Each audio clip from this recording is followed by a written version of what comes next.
Hello, my beautiful ones. How are you doing today? I hope you're well. Welcome to a new episode of the series, The Fire of Grief. So I usually ask you guys the question, how are you doing today? And that won't change. I'd like for us to pause into that stillness before we get into it, to access the present moment within our bodies and mind and everything that we are. So take a breath out, exhale. Then let's take 3 cleansing breaths. We're going to inhale through the nostrils. Exhale, side out through the mouth. Again, inhale nice and deep. Exhale out. And one more time. Deep breath in. And a breath out. Now allow your energies to just settle. Let everything settle. Let the thoughts in our mind settle. Let the wobbliness of the world settle. Just come back to this moment. Come back to this version of yourself. Let the body breathe you. It's just a gentleness of arriving now, arriving to see yourself, arriving to be. So all that's required in this moment is presence, awareness, this being that doesn't require to be busy, to do something, to belong. You already belong. We already belong. So we ask ourselves the question, how am I feeling in this moment? And allow the question to land without trying to formulate an answer with your mind. So we're trying to develop a new way of encountering ourselves, not with the mind or ego, but with truth, with listening to the body.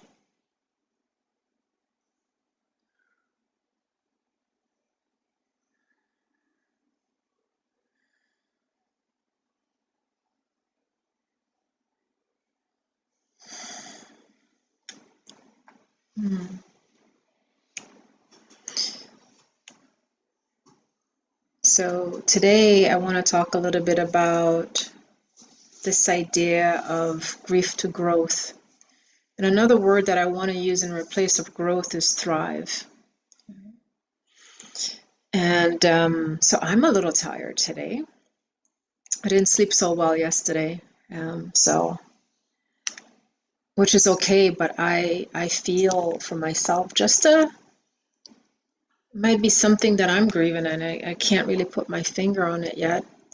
I feel like I've been going through a lot of changes myself, and so I think perhaps some of the things that I'm feeling or witnessing myself are those little changes.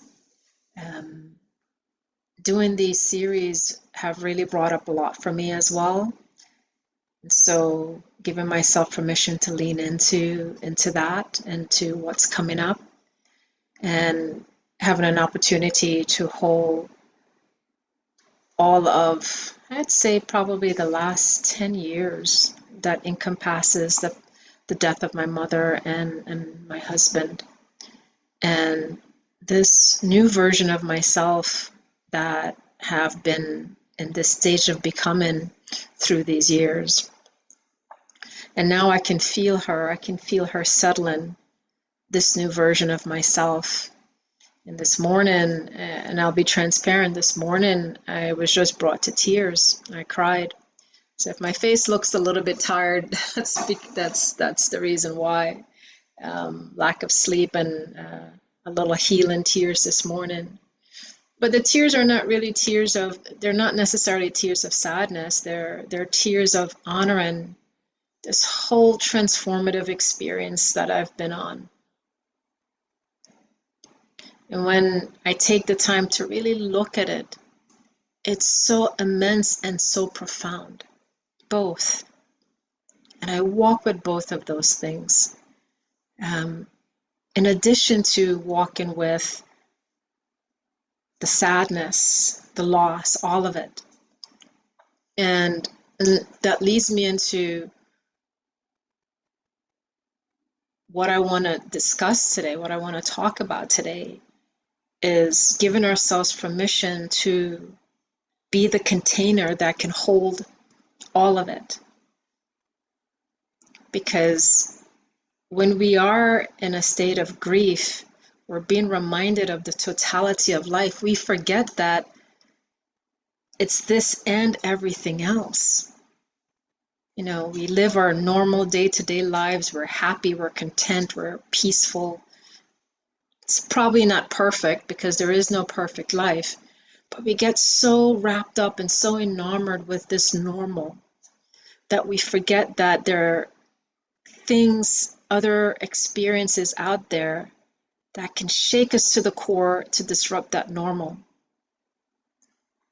And then we're pitched in the other direction, and we're so shocked and surprised. How could this happen? Well, part of it is that each and every one of us will experience the totality of life.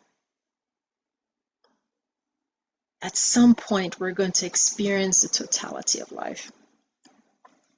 But that doesn't mean that we can't thrive. Right? And so what grief is reminding us of is how can we open our consciousness to wholeness? And that wholeness is a reflection of what's embodied in here. Where is my consciousness rooted?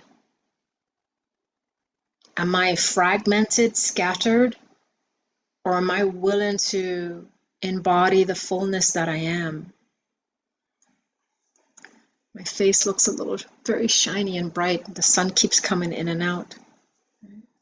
And so we live our lives where we are sometimes in the shadow aspect. Then there's light, right? And so we're sometimes teetering between both of those, shadow and light, and both of them belong because it's in the darkness when we have an opportunity to confront our shadows that we can walk in the light. Again, yin, yang, masculine, feminine. It's the wholeness, it's the totality of this experience, this very earthy experience that we signed up for. Sometimes my partner will ask me, well, I don't remember signing up for that. But there's this forgetfulness that we have, right? There's this forgetful piece. When we come into this realm, we forget.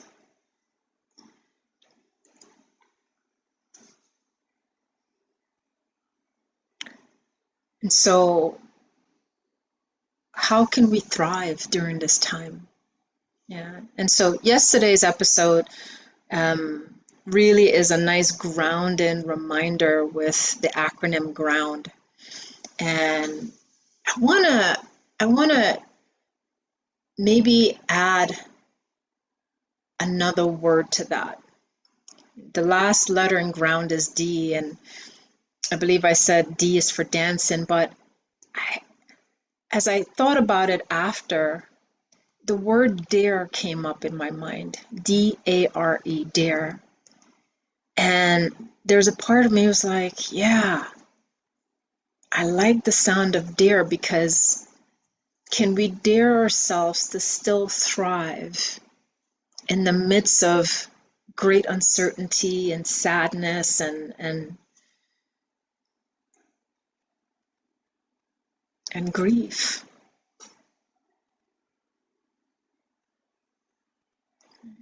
And so I never want to sit here and speak to you and pretend that I don't ever have those dark moments, that I don't ever get sad. I do. That I don't ever cry. I cry actually frequently. And the tears that I cried this morning simply gave me an opportunity to honor what I was feeling. I don't have to hide that from myself. I've gone through an immense, and I'm not gonna try not to cry in front of you, but these experiences that we go through, they're not to be overlooked. They're not to deny, not to put away, not to exile, but to be so lovingly witnessed, sacredly held. Grief is a sacred experience. Can't say that enough.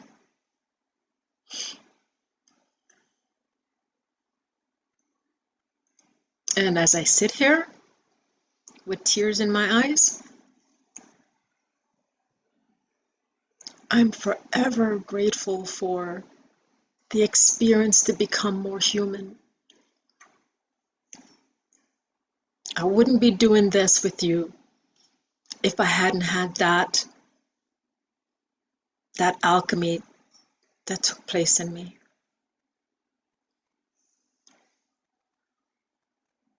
But the tears are for the journey of becoming, the journey of thriving and being able to sit here and be a witness with you in your journey.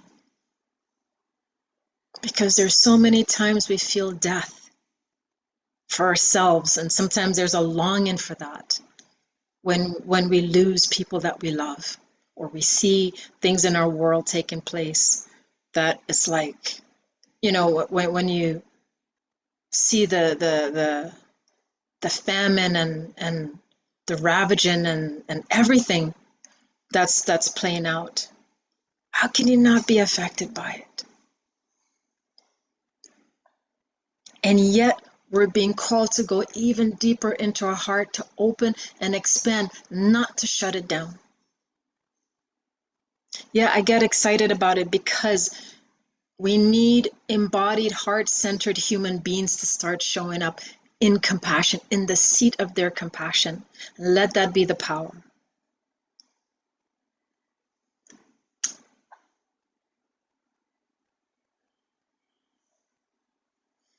So thriving, can we dare to thrive in the midst of our grief and say, yes, this hurts so fucking much. And I'm going to dare myself to thrive through it, to feel it, to accept it, to say yes to it. I watched a romance movie early on titled The Map That Leads to You. And in the movie, the young man talked about, there was this quote. I'll just share the quote with you. Love is what makes us dance in the face of death. Love is what makes us dance in the face of death. When I heard that, I think that's what activated my tears. And I just started bawling because the truth and the resonancy of that quote just hit me like a ton of bricks.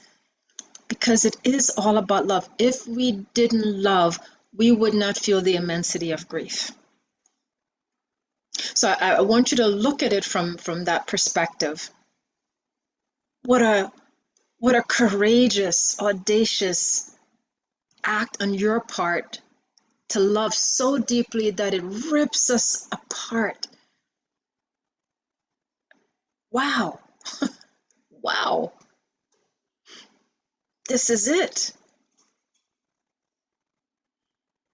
So cry the tears, wail, scream, yes, all of it.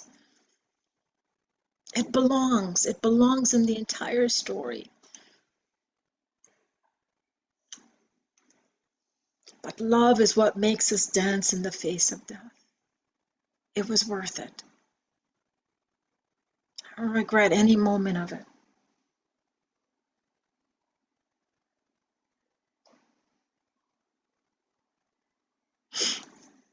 So we are here to bear witness to the sacred.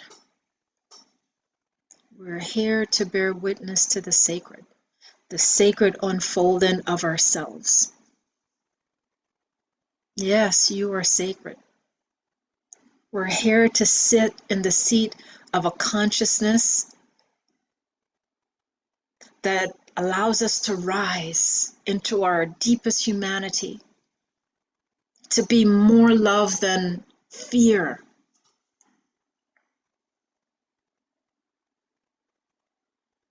This is what I have learned from my teacher, Jesus, Yeshua.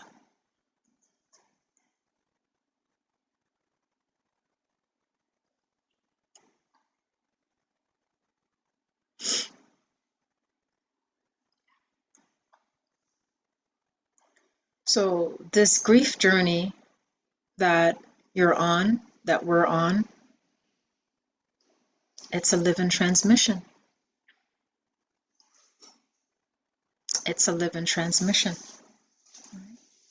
And it's awakening us to messages beyond just grief. The grief is just acting as a catalyst, you see. A catalyst to come back to the divine. Catalyst to come back to that essence within us, that wholeness within us, that beauty within us, that goodness within us, that truth within us. And I'm tearing up again, right? It's just an emotional day for me. So it is what it is. I'm not going to try to hide that. Because oftentimes when we're in the grief state, we feel so less than, so unworthy, so victimized. And I want to say that none of us are a victim to grief. We don't know how the people we love, how they will leave us. We don't know.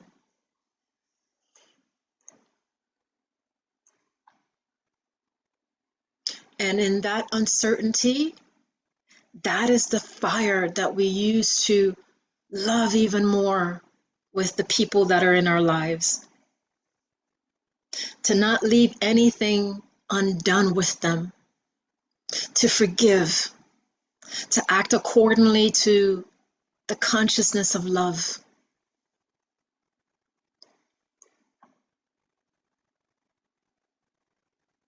Yes, there are tragedies. My husband's passing was tragic. He wasn't murdered or anything like that. He had this blood clot that just came out of nowhere, and that was it. Final moments, just a couple minutes.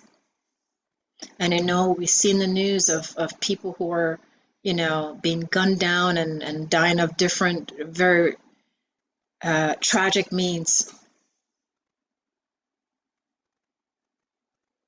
But we don't control the how. No matter what it looks like, we don't control. We're not in control of this. And this is what grief is reminding us. It's reawakening us to remember we don't control this. And that's a hard thing for us humans to swallow because we do think we control it and we don't. And this is why grief is so intense. It's because it's reminding us of truth. And this is why people also don't like to hang around people who are in grief, because they don't want to be reminded of that truth, of the impermanence of all of this. So what's left? What's left is to thrive and enjoy it. Enjoy the rest of whatever the time is. That's what's left. To walk out the door crying, sad, and say, I'm feeling all of this, but I'm still going to be a part of all of this. And that's the best way I know how to honor those who have passed away in my life, is to live. It's to live. Live, live, live. It's not about perfect living. It's not about dancing all the time, right? But it's about showing up.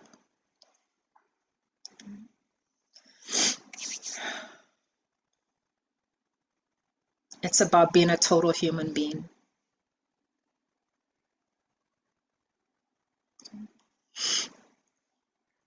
So that's all that I have for you today, because today I'm going to take it easy and tend to my emotional state. The plan is to continue to journal today, continue to sit with what I'm feeling, continue to be a witness to what is coming forward. So when I get in these modes, I know that there's something that's coming forward for me. And so I want to be attentive to that. I want to be attentive to that. So let's see what message Spirit has for us today. I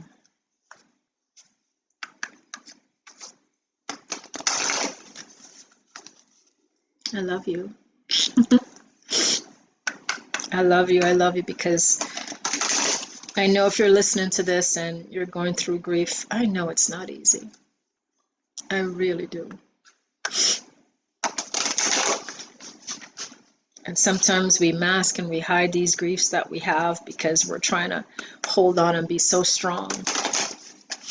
My love, if that's you, find someone you trust that won't judge you and surrender what you're holding. Have a good cry, have a good scream. Yeah. Okay.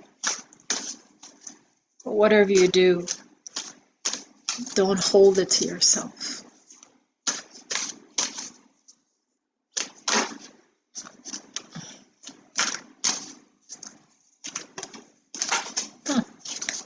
Card that fell. I'm going to pick that up because that's also going to be a part of our reading. Okay, there we go. All right. The card, New Beginnings. I don't know if you could see the word. If I put it over here, the light is sort of reflecting. New Beginnings. Okay. And in the distance, we can see the sky is just, it's a sunrise, right? The sun coming, flowing in from the night sky. So excuse me for one moment while I check the message that fell for us. Change. Change. So we have change and new beginnings. I think those two go hand in hand. And the change, there's a horse, like a carousel horse with a hot air balloon, right? And beautiful pinks in the sky. So I love you. I really do mean that. We can't do this by ourselves. Yeah? We have to do it together. We have to rise together. We have to elevate our consciousness together. If we're going to be the species that creates change for not just the betterment of ourselves, but the betterment of this planet, we have to do it together. But we have to do it in a consciousness that reflects love. So sending you all so much love, and until tomorrow, wishing you an amazing, amazing day. Be blessed.